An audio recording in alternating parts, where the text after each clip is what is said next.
Gas ukuran 3 kg di Makassar, Sulawesi Selatan terjadi sejak beberapa hari terakhir. Pihak Pertamina menyebutkan kelangkaan terjadi akibat banyaknya pengguna gas ini bukan lagi warga kurang mampu, melainkan para pengusaha. LPG ukuran 3 kg di Makassar dalam sepekan terakhir kian sulit didapatkan. Warga yang berburu gas pun harus rela mengantri jika ingin mendapatkan gas bersubsidi ini. Atas kelangkaan ini, pihak Pertamina pun angkat bicara. Menurutnya, kelangkaan LPG 3 kilo di Makassar akibat banyaknya pengguna gas ini salah sasaran. Kini, gas ukuran 3 kg lebih banyak digunakan untuk usaha, bukan lagi warga kurang mampu. Secara stok aman, penyaluran juga tidak ada dikurangi.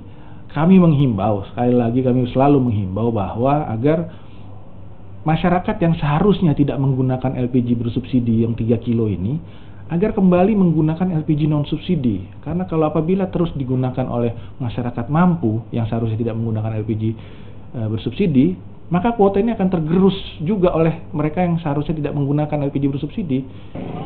Sejauh ini Pertamina Regional 7 juga telah melakukan operasi pasar untuk mengurangi kelangkaan gas 3 kg di pasaran. Operasi pasar digelar di 4 kecamatan di Makassar dan berlangsung selama 3 hari. Di tahun 2017 ini, Pertamina Regional 7 mendapatkan jatah 240.000 ton gas atau 79.000 tabung. Jumlah ini akan digunakan untuk memenuhi kebutuhan gas 3 kg warga di Sulawesi Selatan. Tim Liputan Kompas TV Makassar.